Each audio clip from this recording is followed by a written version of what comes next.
Hi everyone, I'm Allison, and this is my insert title here, book review.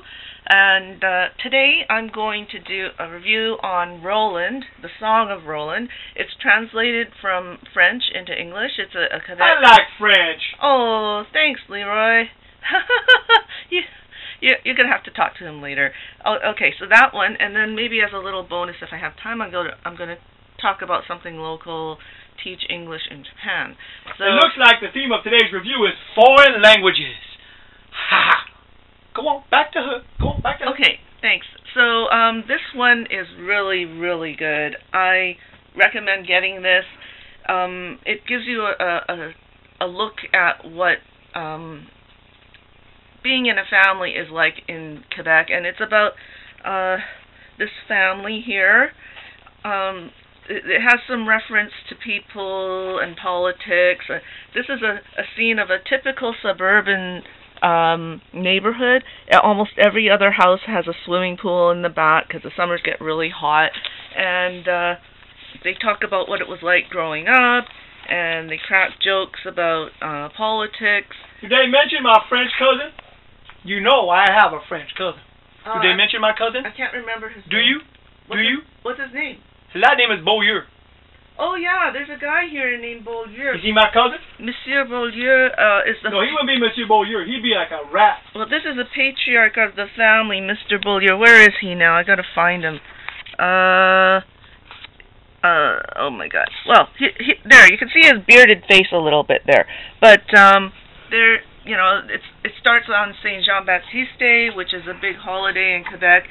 So you get a taste of what the culture is like there. But they also, you know, have little vignettes of the kids playing with their cousins, and then the older family member, Monsieur Beaulieu, talks about what it was like growing up as a kid. There he is.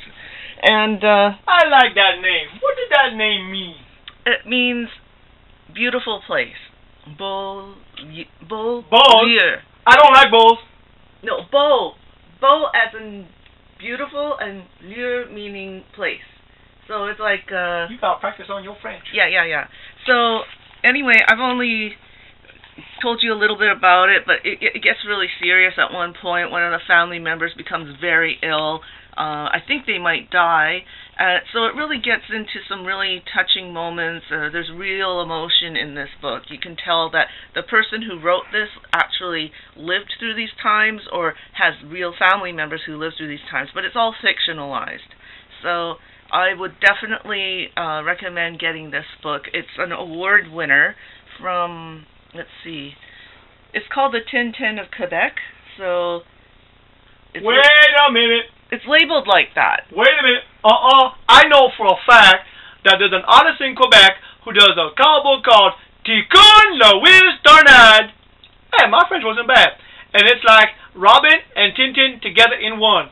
That is the Tintin of Quebec. I'm sorry. Okay, fine. Somebody had made that comment. It had won, let's see, the Schuster Award for Outstanding Cartoonist, City of Montreal's Grand Prize, and Audience Award at Montreal Salon du Livre. So yeah, it's a very good book, and I love stories that talk about people in their cultures, whether it's, you know, from Korea or from Quebec or from, you know, I think I had one that was about Bosnia. So, you know, if you're interested in comics at all or about stories about real people, I would definitely recommend this. I really enjoyed it. Okay, here's another little... bonus review time! Yeah, a little bonus. This one's about teaching English in Japan. This is by two local guys. Oh, you know what? I almost forgot. I should say the author of this is Michel Rabagliati. I hope I'm pronouncing that right. And it was published a few years ago. And let me see if I can find the... Go to the bonus! There. Oh, well, it's published in English as of this year, 2012. It's very new in English. And it was published a few years ago in French, I think...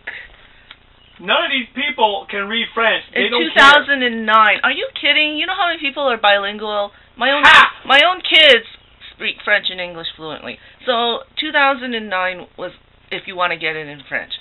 So there we go. Now this one is from two local Vancouver guys, and it's published by Cloudscape Comics, which is a nice little publishing company in Vancouver that pools artists' resources together so they can publish their own graphic novels and comic books. So it's what you think it is. It's quite obvious. It's about two guys going to Japan and I think I'm turning Japanese. I really think so. And trying to fit into the Japanese culture and trying to teach. But basically, they're glorified babysitters. So it's actually pretty easy. As long as you had a degree in some topic, you could go teach English in Japan. And let's see, these are the two guys who make the story. Jonathan Charles Dalton and where's his name now? I've lost his name. Jeffrey Charles Ellis.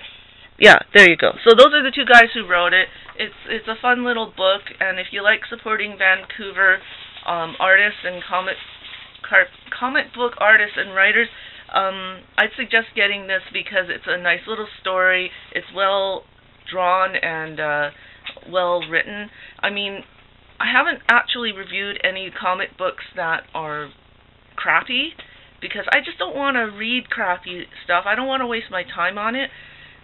Maybe for a comparison I could. What I don't like and what I would never recommend to you are stories that are jumpy. Like, you don't see the continuity from one What about that book to the next. you bought last week that was secondhand? I did kind of like that. I didn't enjoy it, so those are the kind of books I would not recommend. But she's too nice. Camera monkey, I'm talking. Put the camera on me. But she's too nice to even mention what that book was. So if you want to know what book she thought sucked, then check out last week's little promo we did, and she'll show you the book she got. But she's too nice to say now. But she was disappointed. yeah. Get back to her now. Yeah, thanks. So this one came out, let's see if I can find the date. It was published in 2010, so it's not too long ago. And I liked how they, made it an enjoyable story about them living in Japan and teaching. It was something that I'm very familiar with. I know a lot of friends or family who went to Japan or Korea or Taiwan to teach English. So it's not a unique story, but they made it unique. So it's a fun little thing. And that's it for today. Next time, I will review these two books, The Adventures of Venus by Gilbert Hernandez. This is new. And WYSIWYG, Portrait of a Serial Hacker by Ed Piskor. And that's also brand new. And I might try on another occasion to do these two. These are older. Lords of Death and Life by Jonathan Dalton, who's an artist that you just saw with the book Teaching English in Japan. And this one, which is The Little Endless Storybook, which is by Jill Thompson. And it's actually all of the Sandman characters as little kids. It's so cute. Okay, so that's it for now. Hey, I just want to say one thing. Camera monkey, look over here. See, contrary to popular belief, I can tolerate putty cats. Nice putty cat. Get that thing away from me. See? Alright. Tune in next time for Allison's insert title here book review. Come on. Bye-bye. Bye-bye.